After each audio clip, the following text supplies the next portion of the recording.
Hello, hello. Just getting my mic situated.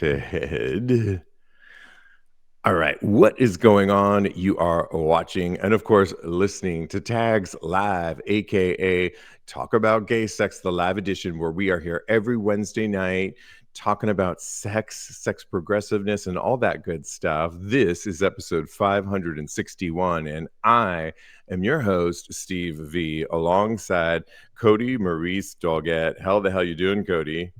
Hello, darling. I'm here in my negligee, having a beautiful.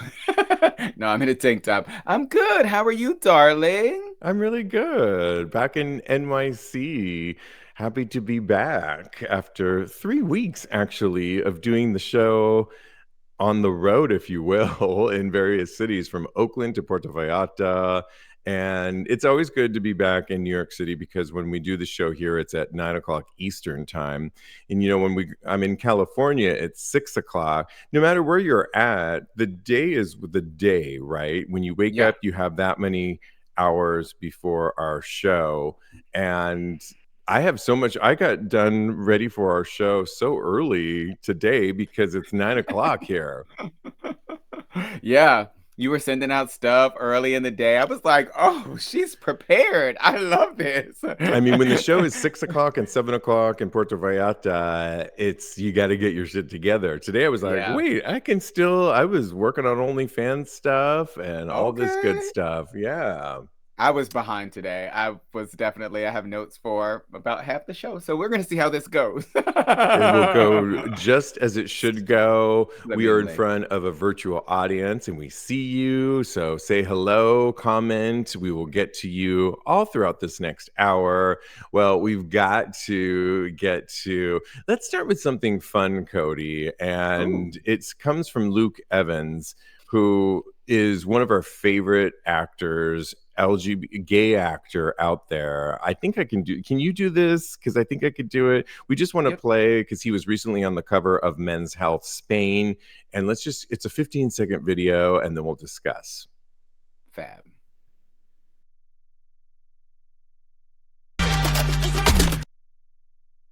Oh, it's been great. Yeah, lovely, lovely team. Great clothes, brilliant location. We've had a really fun day. Actually, it's flown by. Yeah. Well, that was Luke Evans. Can you hear me, Kodi? You can hear me, right? Yep. I can hear Yep. you. Yes. Talking Yeah. You about can hear his me. brand new shoot for Men's Health España edition. And in that issue, you guys got to check it out. He is happy with his quote unquote middle aged physique.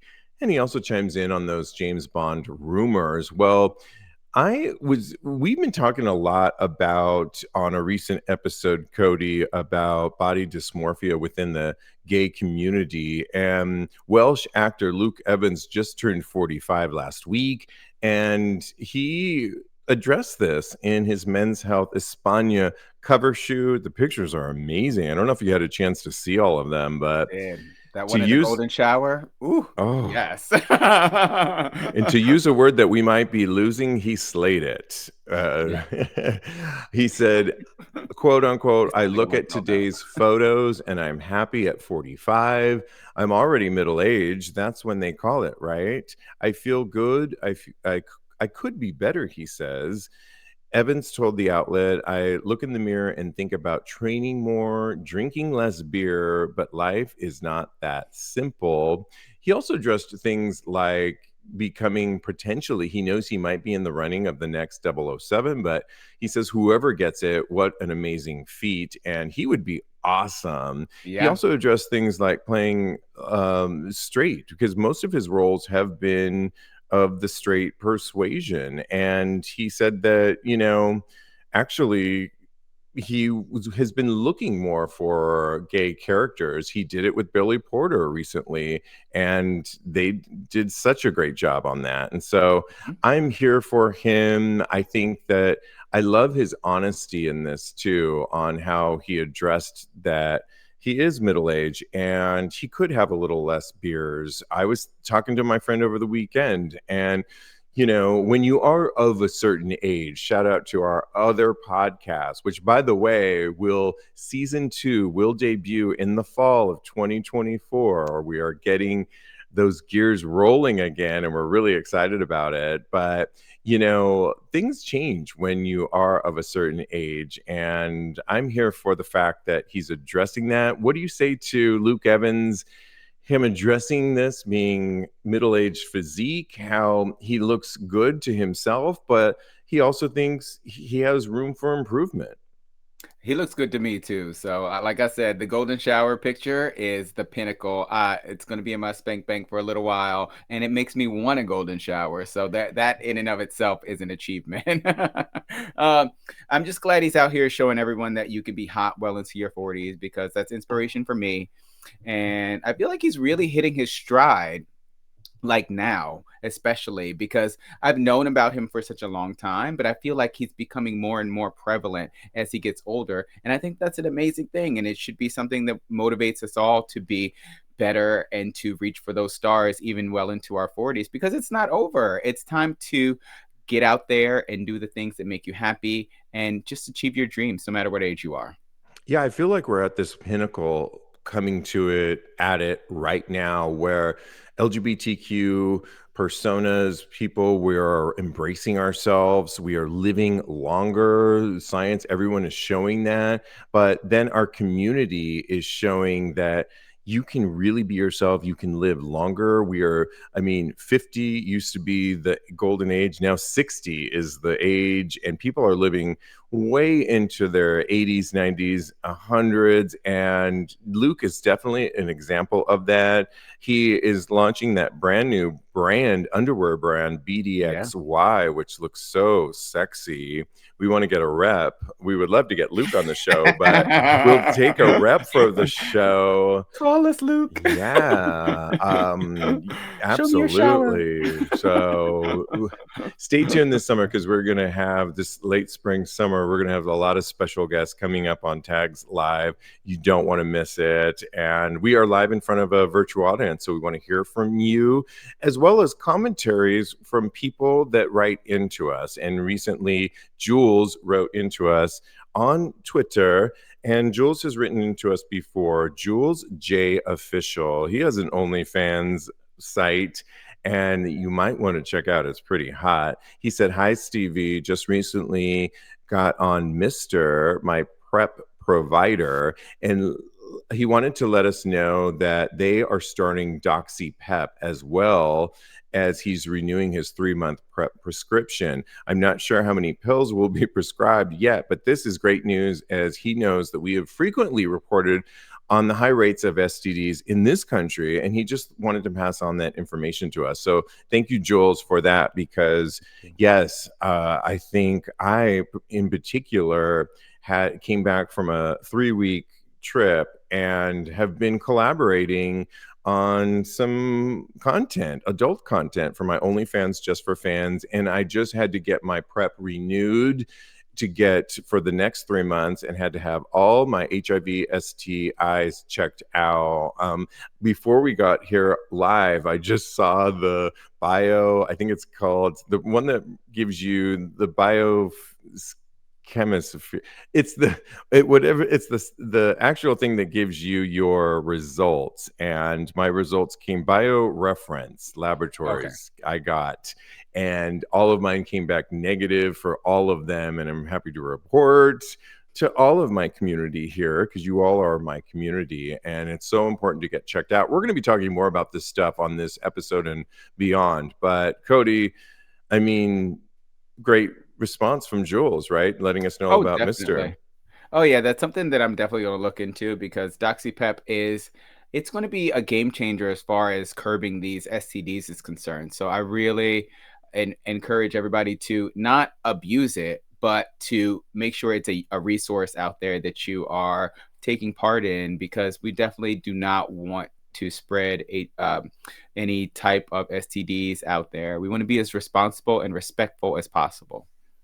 Absolutely, well stated. All right, let's get into a slew of hot topics, and I mean slew. We're going to get into them. So much to talk about because we really want to get to all of these topics, starting with Grindr, who it's so funny, Kodi, because we've been talking about Grindr. Grindr is the largest app, if you will, for finding sex relationships in general for our community. And I feel like we're always talking about the highs and lows of Grindr. Recently, we talked about the AI boyfriends that they're creating, which we weren't really a fan of, that you might even have to pay for. But then last week, we were talking about their new feature that I might want to use when you're going to a foreign country called Roam, meaning you could, ahead of schedule, knowing like I'm going to Lisbon in a month, I could turn on the Roam ROAM feature and look for guys in that community and actually set up a hookup, which I'm all for. Well, now they're back on the decline because Or a Grindr collaboration. or a collab. That's right. Believe me, I'm on it. Grindr is being sued in the UK for sharing users' HIV data with ad firms. And this story was going everywhere. Grindr was sued by users for sharing things like sensitive personal information, including their HIV status, with advertisements and companies in the London lawsuit. And the LGBTQ app allegedly shared information to third parties for commercial purposes without the user's consent, which included data on ethnicity, sexual orientation, HIV test dates, according to the law firm Austin Hayes, which actually filed the claim at the High Court on Monday. Well, they said it's the largest social networking app that we know of, but the law firm filed the class action style claim on behalf of potentially hundreds of users, and they say the data breached happened mainly before April of 2018 and between May of 2018 and April 2020, and included two ad tech companies, Local Analytics and Epitomize, as the two that were cited. I mean, this isn't really surprising to me that Grindr has been sharing our content, because as we've learned before, the hands of the CEO has changed. I mean, does this surprise you? But does it really surprise you when you learn that our HIV status could potentially be in the hands? I mean, that's just, I think they should be suing. Definitely. That is wild. That is such a breach of trust and of the sensitive information that we entrust to Grindr.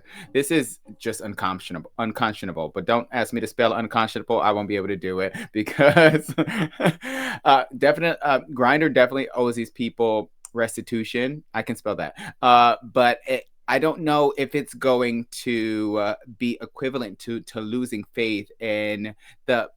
Honestly, the HIV stigma hasn't gone anywhere in the past. It's making slow evolution towards not being a thing.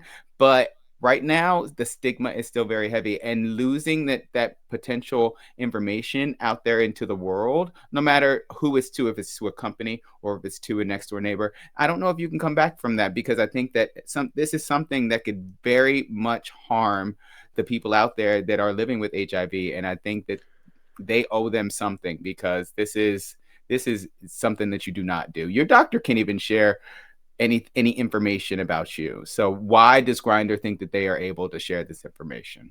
Yeah, it's almost like on the one hand, we were seeing the other day, you in Kansas on episode 560 can't even access now, because it's made into law, LGBTQ content, not just porn, but LGBTQ content as well as porn. And then on the other hand, an app that's supposed to be representing our community is actually giving away, TMI, more information about us, personal, private information about us on the other end. It's like, my goodness, right now, it's a great time to be gay. It's a great time to explore your sexuality, and it's also a detrimental time, mostly because of the internet, I would say, because we still don't know what we're doing with all this stuff. And believe it or not, it's still new in so many phases. So, yeah.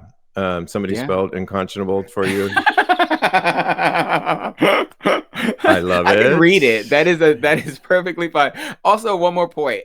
It makes me really wonder if that's happening here, because it leads me to believe that it's happening here. If it can happen there, it can happen anywhere. I bet you it's happening in several countries. So we all need to be on the lookout, or we We need to could get be. into TikTok, Congress wanting to get rid of it. We don't have time for that. But yes, it's all up in the ethosphere. Speaking of Congress, George Santos, and it might be the end Nice of our segue. time ending our conversation with George Santos, because we all know Katara, as you and Teddy, host Teddy, have loved to talk about. And at one point when he was gone from Congress, voted out, and then he started his whole cameo where people were giving him hundreds of dollars actually to give messages out. Well, then George Santos actually said that he was going to be re-running for Congress, I think in a different district actually. Yeah. Well, he apparently didn't raise any money, and Cameo didn't choose to support his new bid for Congress, and he is officially out of Congress. What do you have to say before we move on? Well, Lady Katara is going to stunt, and I do not think this is the end of her, because she's going to find a way to get back into the zeitgeist, because she always wants all the attention to be on her. So I can't understand how she's going to be out of the media. And she's also going to lie about why. She's going to spin it towards everything being in her favor, because she said that the reason that she's dropping out of the race is because she doesn't want to split the ticket and give the voting race to the Democratic person. But in actuality, this bitch didn't raise no money. She is broke. So of course she has her pocketbook is empty. So she has to drop out of the race. And talk about stretching your 15 minutes of fame to all it's worth to Cameo and all that, and ultimately falling flat on your ass. I mean, yeah, sorry. Moving on to actually a good thing in Dominica, and I'm sorry for my lack there of geography. When I heard this story, and a friend of the show sent it to us. Thank you, Sinfully. I thought Dominica was the Dominican Republic. Both are located in the Caribbean. Dominica is actually an island in the Caribbean, whereas of a population of like 75,000, Dominican Republic has over 11 million population and is not an island, but it is a nation. So just to get you that, if you didn't know like I did, if you did, don't come for me, but we just wanted to get it straight. We had a whole thing in our meeting earlier today. Well, let's get to the hot topic. Dominica's high court overturned a ban on same-sex relations. This is good news because the court ruled parts of the law that criminalize same-sex activity went against the country's constitution. And a gay man living in Dominica who brought the case said the law violated his constitutional rights. And activists welcomed the decision, hailing it as a significant milestone in the ongoing struggle for LGBTQ rights in the Caribbean. And Kodi, if you've ever been to the Caribbean, it's beautiful. It's just the water, everything. Yeah. Sometimes I think we forget, though, that not all of the Caribbean, a lot of them are owned by different countries. It is not, it's seemingly like paradise, but they're not always welcoming to our community, especially gay sex. And and these are things that we need to know about when we're traveling to these parts, because you can still travel to these parts, as we talked about, on Of a Certain Age, but you need to know at least what you're getting into. I need to know when I'm walking down the street these days, here even in New York, what's the law of the land. Because while I believe in freedom, I need to know that I'm not breaking a rule or essentially provoking somebody to call a law on me. And so when you hear this, what do you think about Dominica and not Dominican Republic and what they overturned? I think this is long overdue, of course, because it really shocked me that this was happening in 2024, that this law was still in effect. And I'm just happy that it is overturned, but I know that they have a long way to go, as we all do. So we all should be fighting the good fight. Great. And I'm really used to going to Puerto Rico and having, lot of freedoms there because the scene in Puerto Rico is very good. Absolutely. Weren't we saying that we need to do like a whole field trip to Puerto Rico soon? And with co-host Teddy Alexis, I mean, come on. Let's do it. Let Let's us do take him. it. He is full Puerto Rican, as he points out that I'm only half. So, Oh my God. Well, you guys can debate that. Staying on politics, of I course, mean, the government, according to Representative Ritchie Torres, failed on Mpox in a new bill that addresses that. And a new report highlights the significant flaws in the federal handling of the Mpox outbreak. Remember, it was monkeypox, emphasizing the need for a more unified response system to tackle future public health emergencies. And this is interesting, Kodi, because he's actually drawing up a new bill that would address this, because he said that it took too long for the response. We didn't know any better at the time, though. I think it was actually quite quick. If you remember, yeah. you and your boyfriend at the time got your vaccination. I got mine. I thought we culminated really quickly, but Ritchie Torres is on the front lines of all this. He's also gay and one of the first openly African American representatives to be elected, which is really good to hear. And he's looking out for us. Because they're saying that there could be future outbreaks of this, including this summer. And he also is addressing the pandemic as well. That I would totally agree with, the lack thereof of response. He also says, as a Black man, as a person of color, because he's Afro-Latino, Kodi, Ooh. that he Hello, says brother. that while maybe there were responses to the Mpox vaccination, but it didn't trickle down to people of color and the people of color of our LGBTQ community. And that I would agree with, as we were talking about stories like this. And so what do you say when you hear about what Representative Ritchie Torres is doing for future outbreaks? And he's kind of looking out for our community.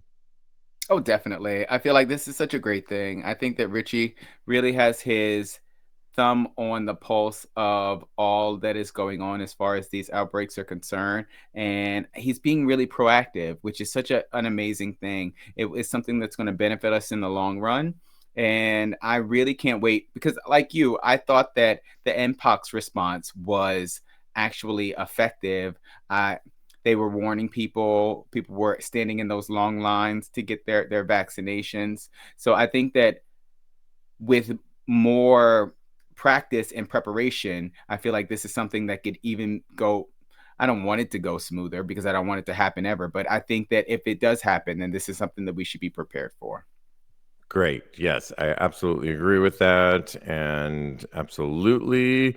And lastly, if you remember, we were talking about, this is our Dateline segment now that we're doing, Dateline tags, as we're calling it. Last week, if you listened to the show, we were talking about remember Sean Cody model, Jordan Joplin, who murdered Eric Garcia. Apparently they were married and he senselessly murdered, his husband, Eric Garcia.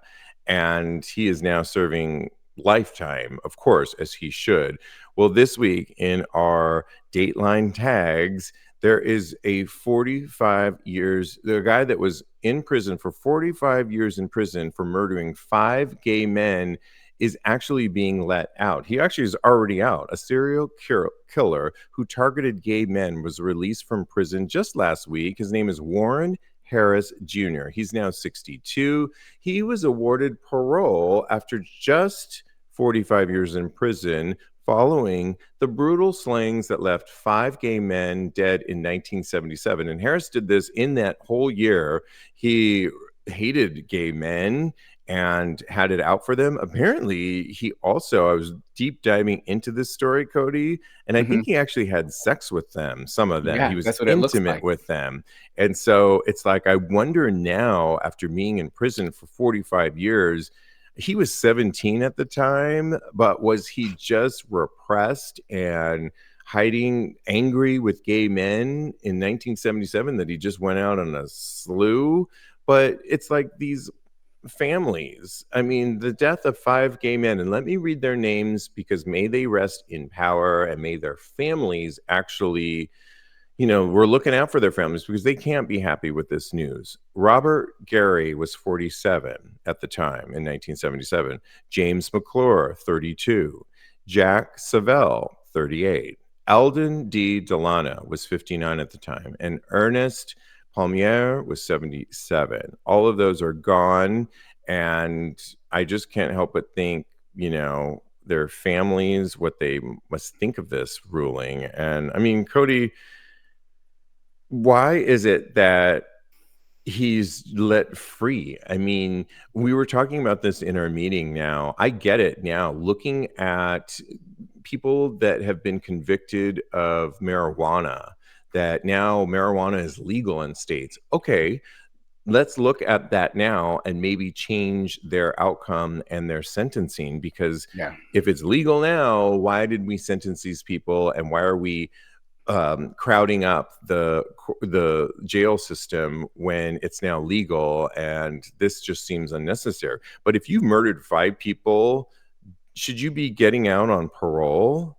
No, absolutely not. Even if you're 17 and I can't even excuse killing one person, but when you kill 5 people and it's premeditated and it's something that you have absolutely thought about and come to the conclusion that this is something that you should do, at 17, you know the difference between right and wrong, and you know that killing somebody could potentially land you in jail. He should not be out by any stretch of the imagination. And you know that the reason that he did all of this, personally, I feel like I feel like the reason is because he has some internalized homophobia, and he was acting out all of that rage and pent up frustration into actually taking it out on these men. And it's such a sad thing. And hopefully he went through some therapy in jail, but he still made that decision, and he should still have to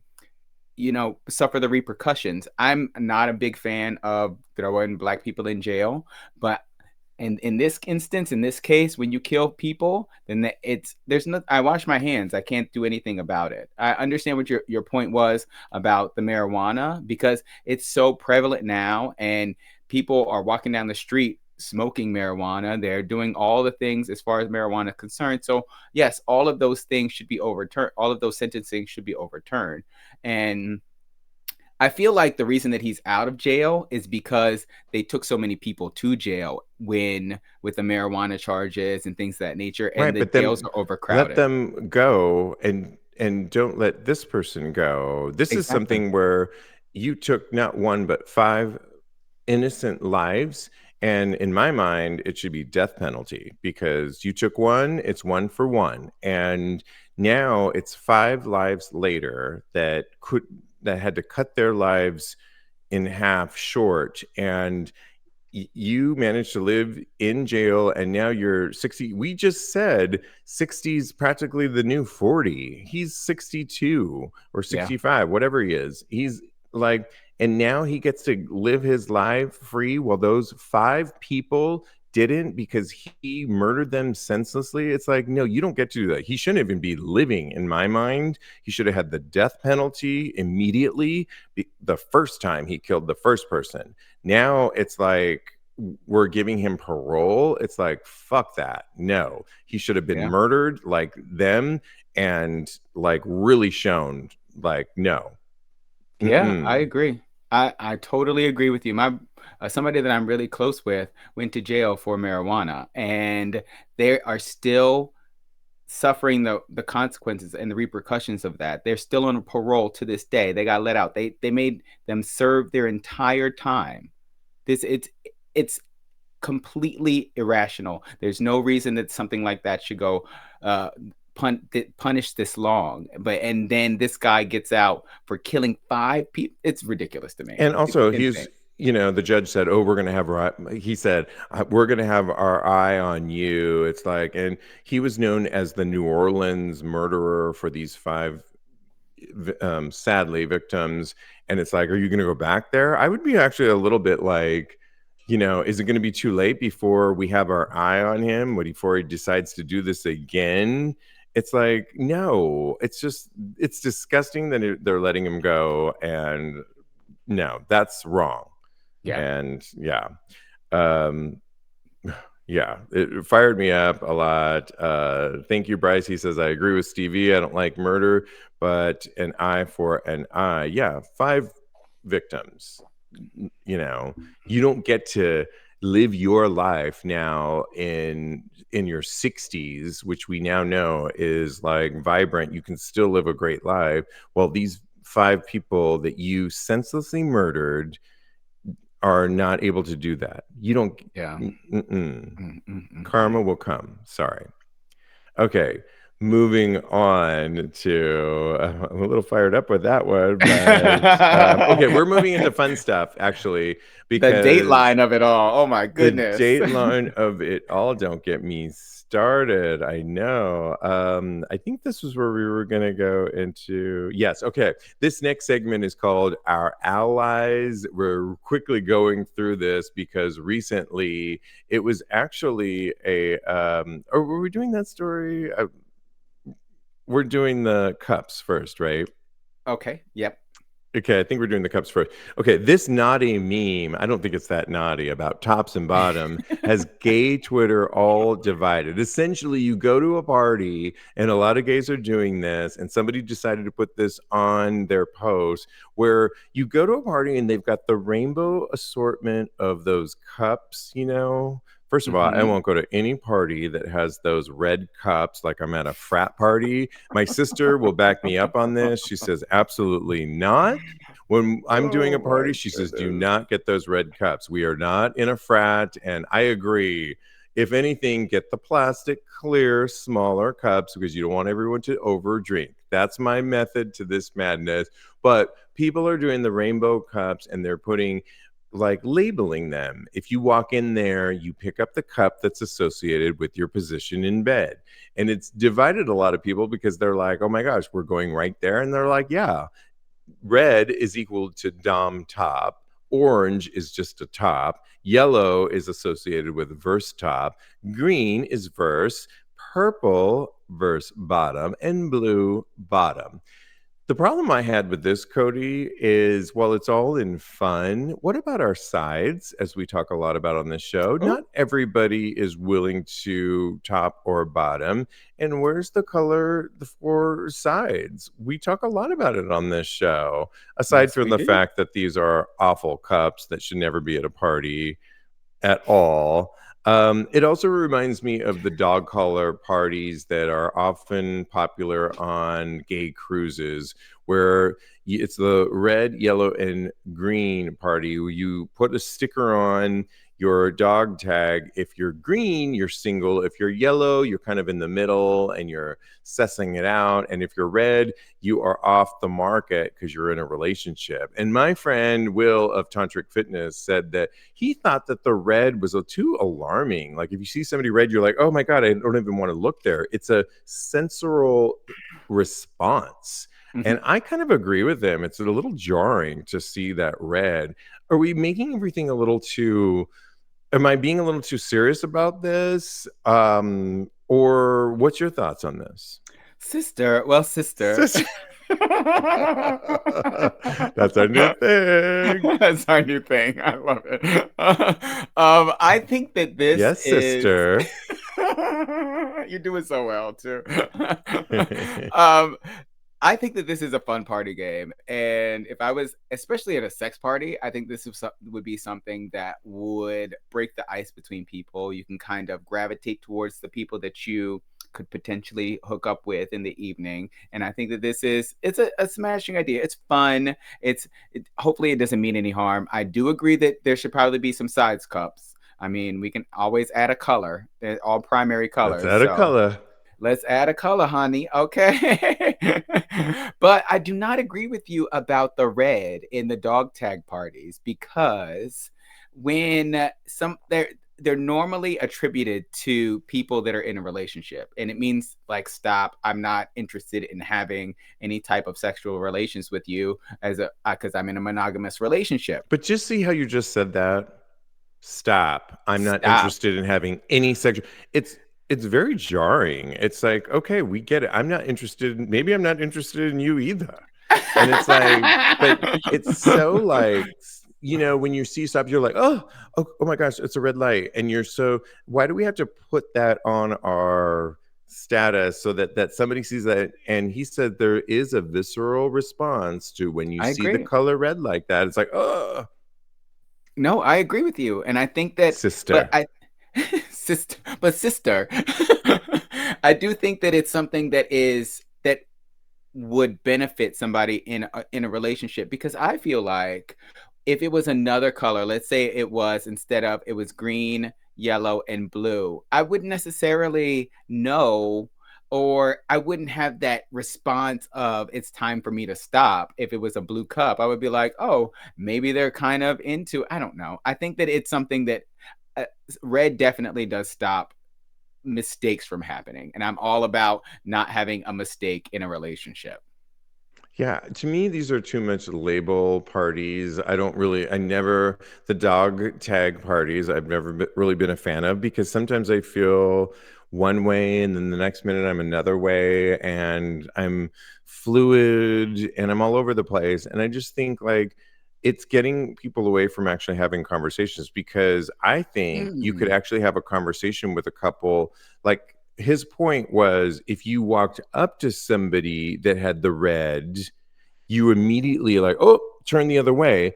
But you could also, if you didn't have that system, you could want to go up to them in general to talk to them, not to sleep with them. It's just this barrier that puts up immediately. And actually, it's like, why can't we just get to know people and then find out, okay, oh, you're in this relationship, that's great. And instead of these roadblocks that, like, Hmm. now I won't even talk to you because I saw the red, I'm single, and I'm averting immediately, when I could have talked to you. I know a lot of couples that I have wonderful conversations with and enjoy hanging out with, and we're not sleeping together, but that redness is just such an aversion, and it's so harsh, and it's just, I think we simplify it with these little games. And I get it, this is like a fun thing, but if Yeah. you're going to do the fun thing, then put on things like side too, and put everywhere, because you're going to need to explain yourself.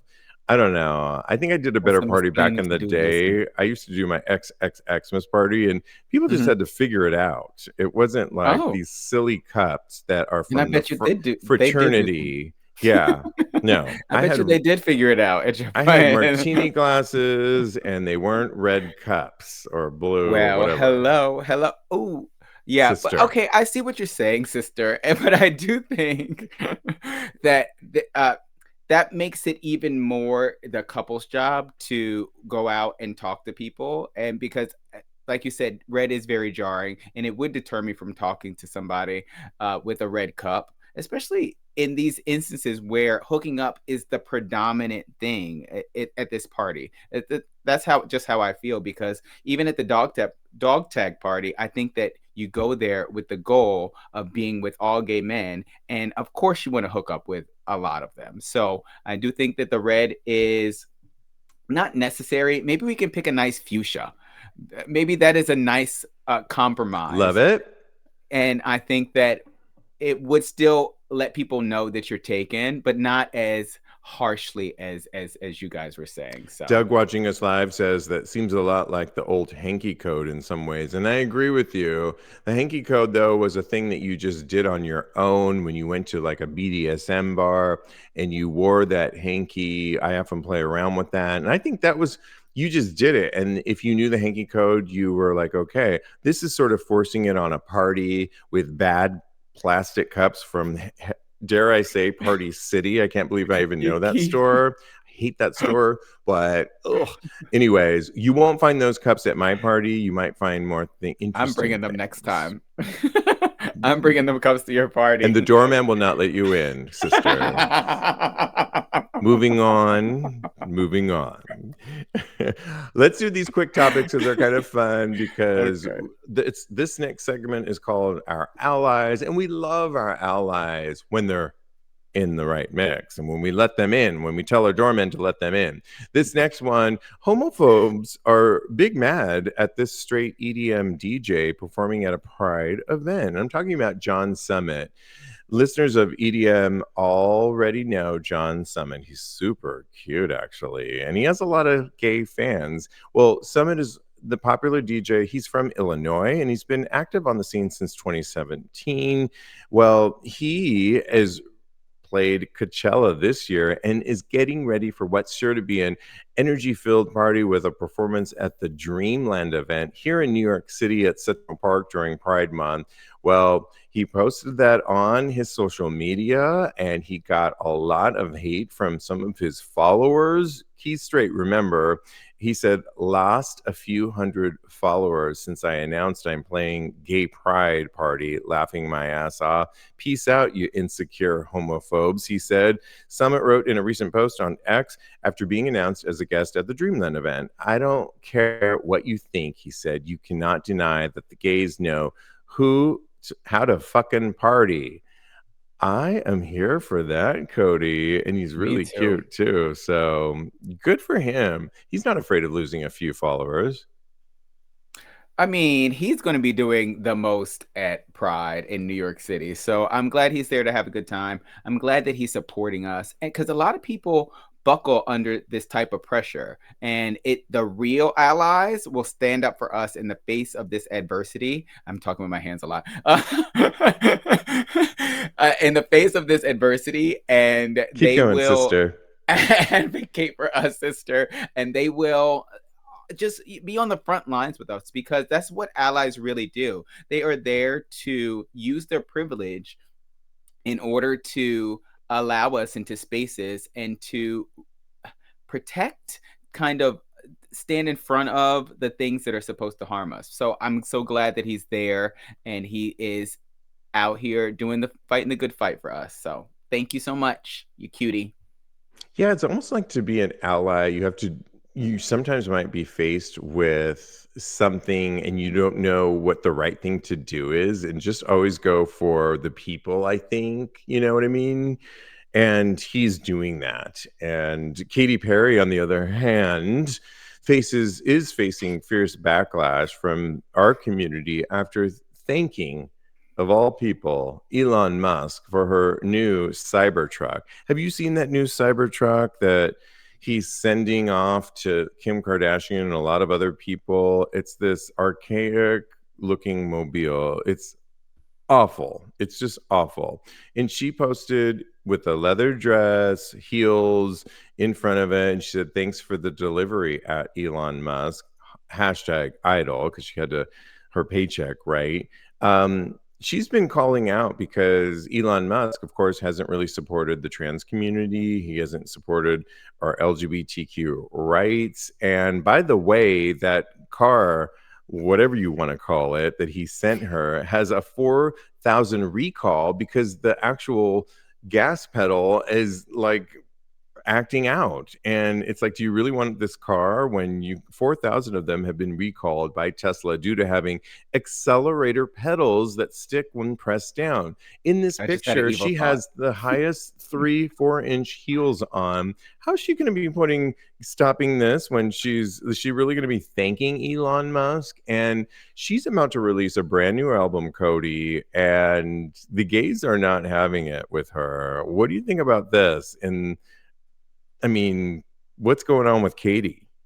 Well, Katy has been a proponent of showing that she doesn't support the gays that do her hair, do her makeup, do all of in that picture that the gays slayed her down, and she's out here not supporting us and not doing the things that she wouldn't have a career if it wasn't for LGBTQ plus people. Her first song was I Kissed a Girl and I Liked It. Okay, that was her very first single. She is out here turning her back on the people that made her famous, and I think it's atrocious. I think that she is opportunist, and I feel like she does not have the best interests of the people in mind. I feel like she's out there to make herself richer and to support people that will make her richer. So I think she's disgusting.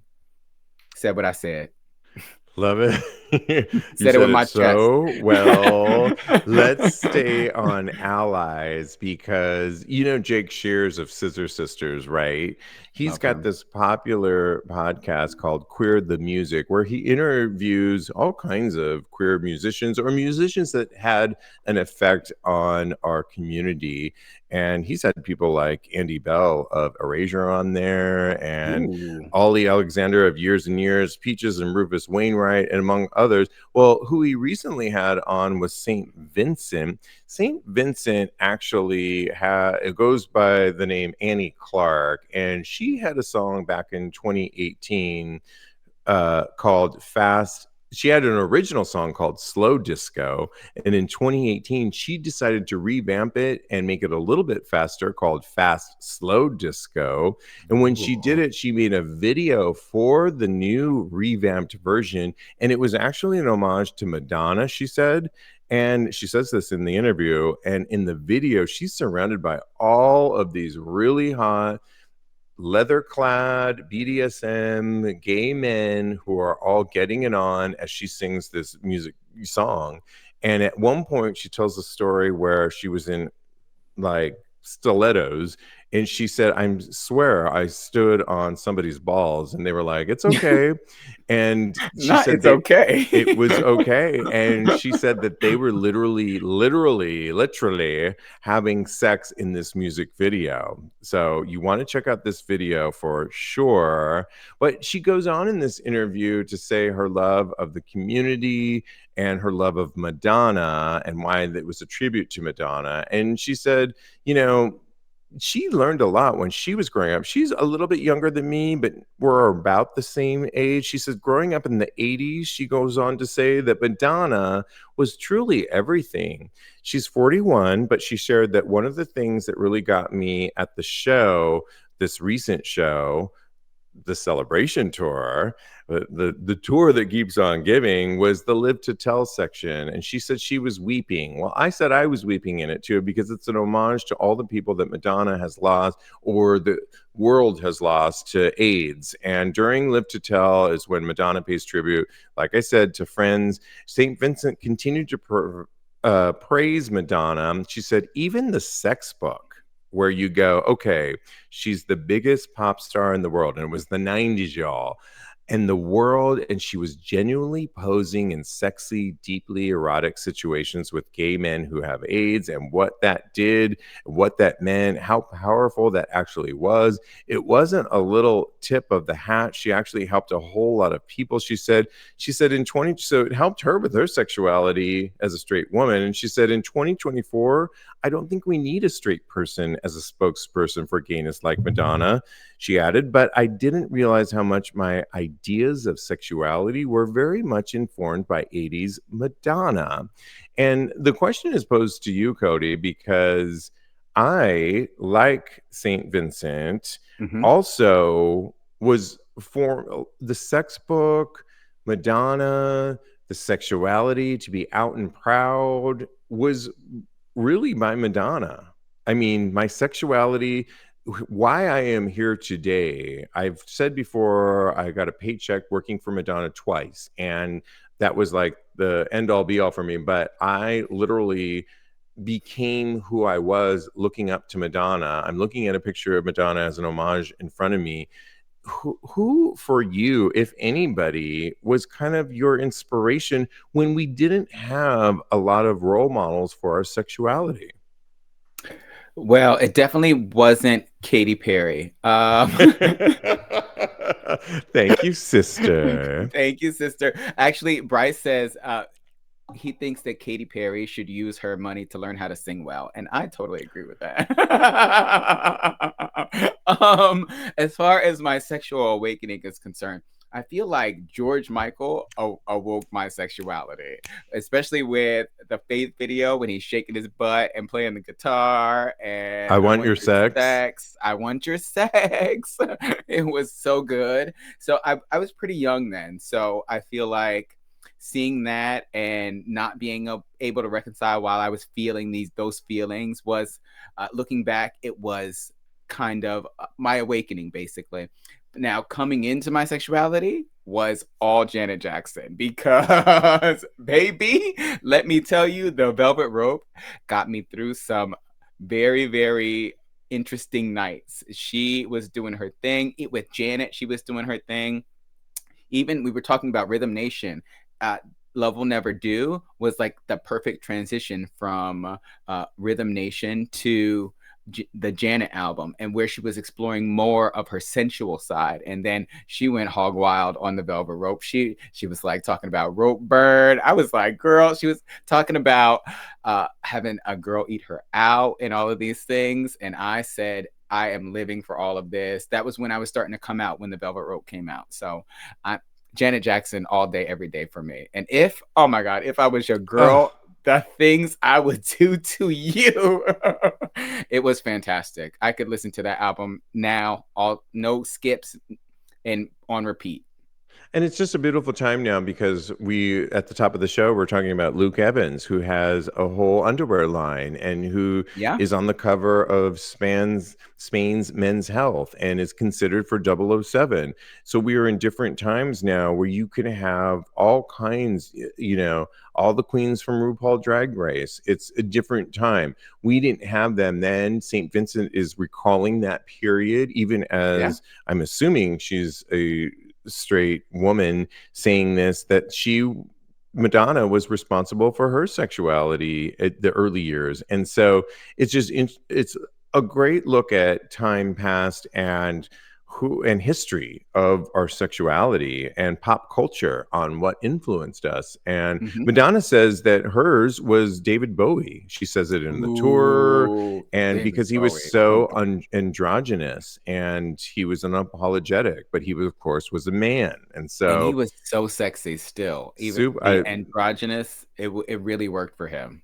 Yeah, so love it. Any comments that we want to read before I move on to our next story? Or no? I think we're good. I think we're updated. Okay. We've got a lot to cover here. Do we want to go to advice, or do we want to go to nude or not to nude? Let's do some advice first, and then if we have time, I'm going to let you pick, though. Oh, let's pick and read. Perfect.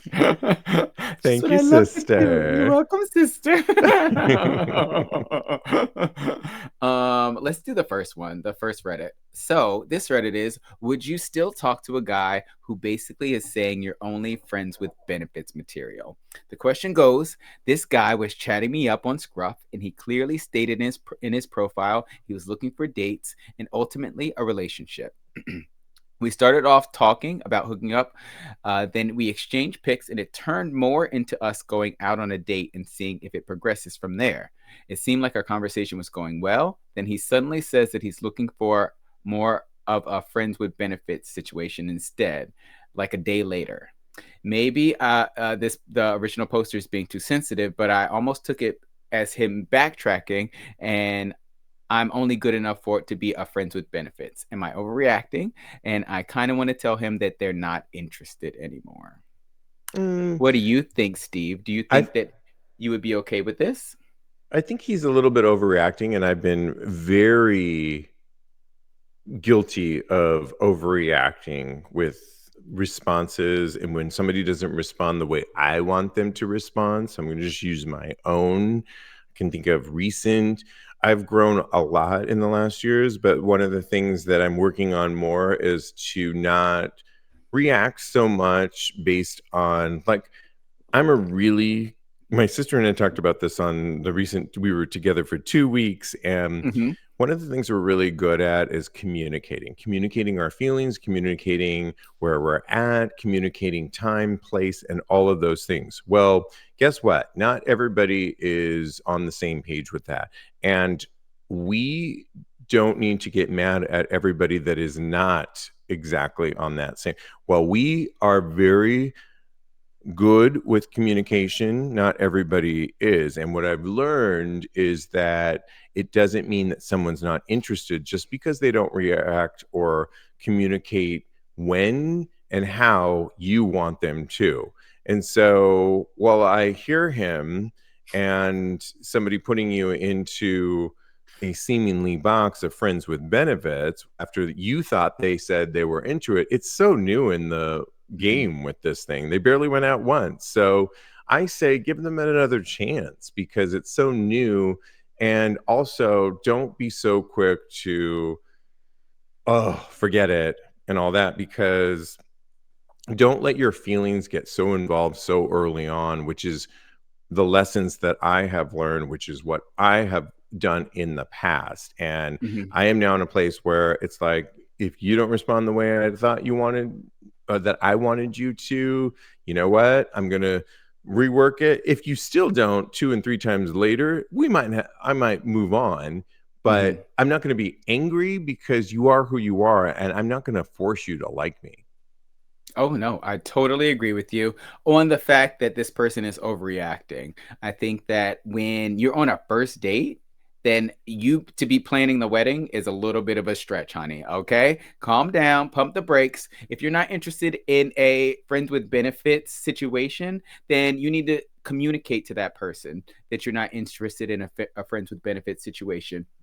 But if you are, have fun, enjoy life. That's what this is all about. Because at the end of the day, this person, you never know what you could have with this person. So you think that you think that just because it starts out as a friends with benefit situation, that it can evolve or grow into more. And you don't know what the future holds. So I say, hold out if you are willing to be okay with a friends with benefits situation, because if it doesn't evolve into something and you're holding out for that, then you're just going to get disappointed at the end of the day.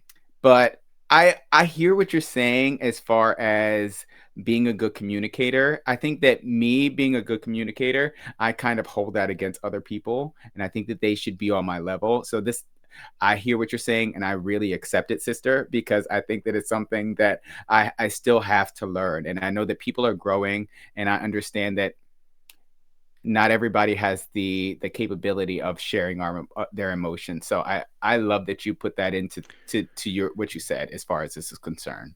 I say that because it's somebody in my current ethosphere that I'm interested in Hmm. that doesn't necessarily communicate the way I do. And of course, I've gotten back from a trip from 3 weeks, and everybody thinks I was on vacation. While I wasn't.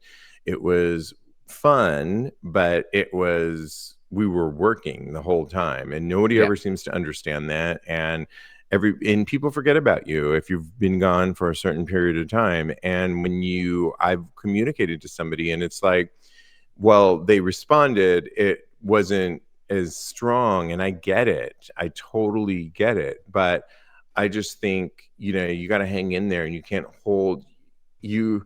I'm learning to let my guard down about my immediate emotions, which used to be so fired up when somebody looked at me a certain way. Yeah. And it's a blessing to not be so fired up and reactive now, and to really just let it sit, take a beat, and then go from there. And I say that with 53 years of experience. And Yeah. so took a minute, and I'm still working through that. But Mhm. so that's all I would offer to that. And yeah, I love Yeah. it. I love it. Thank you so much. You helping me right now. So I really appreciate you. Oh my Bryce goodness. Bryce says there is power in rejection because it tells us the other person isn't worth our time. And I think that that is a valid something to explore. And I think that's very, very valid. I won't read the next thing that they said because I don't want to incriminate anybody. So, I love it. yes. We probably would do straight up gay porn Let's thirst do trap this. You want one. to do it? Okay, we should do it. I was gonna like nix it, but that's what I was gonna get out of my life this week. Sister will do it. Okay, there it is for you guys watching us live. And it's our job on Straight Up Gay Porns to vividly describe on a podcast who we choose and why. And we have to vividly describe out of these 13 gay porn stars who took the best photo this past week. Well, this to me wasn't the strongest week as we've seen, That's why you but wanted to skip it. that's why I wanted to skip it. But there were some standouts, I have to say. you know, Jeffrey Weiss is showing some poppin' veins and some poppin' dick. That's really lovely. I love Austin Wolf and who he's with, Daniel Knight, Knight. They're looking delicious with Austin sitting back looking yummy and Daniel Knight basically legs over him, showing his hole on top of him. That's a really fun picture. That might get my favorite pick. Um, but I think the one I'm going to go for, because I share the name Poppy, I'm Sexy Poppy Steve V. And don't get mad at me just because I shared that on this show. We recently got somebody on Apple Podcast saying it's become all about the host talking about his OnlyFans. It's like, oh, here we go. It's like we're a sex podcast. I get to talk about my sex proclivities on my adult content page Exactly. once in a while. That So puts context. yeah. And I'm not going to stop doing it. So anyways, Johnson Poppy, who I love the name Poppy. I think it's my vote because he's got a baseball cap on, a nice goatee, and I'm not the biggest flannel but he's got this really sexy flannel on, and that's all he's wearing with his legs spread open, and all you see is this huge ball sack and the dick, and you can see the tip of the head in there. He's also got a really sexy nose ring too, and a really good grin on his face, plus cute dimples. I just want to lick those balls and go for that ass and those huge thick thighs, and he gets my vote. In fact, I'm going to vote for him right now. Who do you vote for, Kodi, and why? So first of all, I want to do this because I realized that last week the person that I voted for, King Marcellus, he's on For the Love of DILFs. So you have to get into it. Okay. What is that? Tell us. For the Love of DILFs on Out TV. Oh, right. Yes. Okay. Thank you.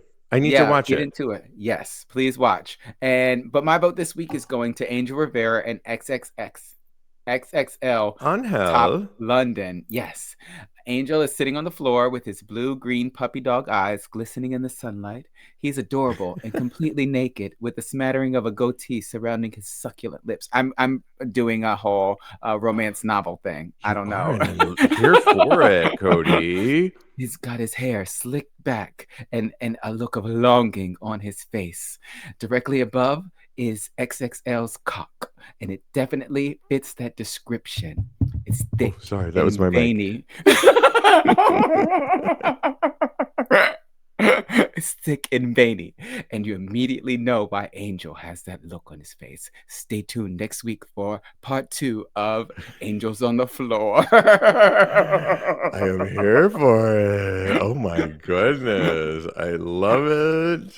Yummy, yummy, yummy. Bryce watching it says Timothy Champagne all day, every day. And Doug says, I started watching it yesterday. What did you start watching yesterday? What did he mean? For the Love of DILFs. For the Love of DILFs. Okay, good. And Kodi, I need your login so I can watch it too, sister. I think I'm logged in already. Okay, I think I did it when I was there. If not, I'm coming for your sister. Yes, sister. In the meantime, say hi to my sister. You can follow him on, he's got a brand new single called Talk About It. It's available wherever you get your music, and it's inspired by this particular show, TAGSPodcast. So get that.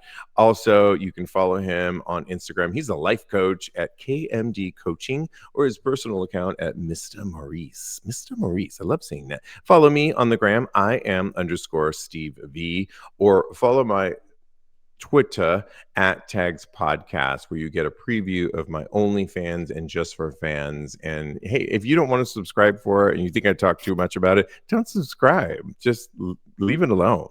But I'm going to keep talking about it because that's what we are, a sex podcast. And that's what we do. We talk about it. Hello, go get the single, y'all. Thank you. Not going to change. No one's going to shut me up. No, not. Sorry, ma'am. And in the meantime, continue having hot gay sex.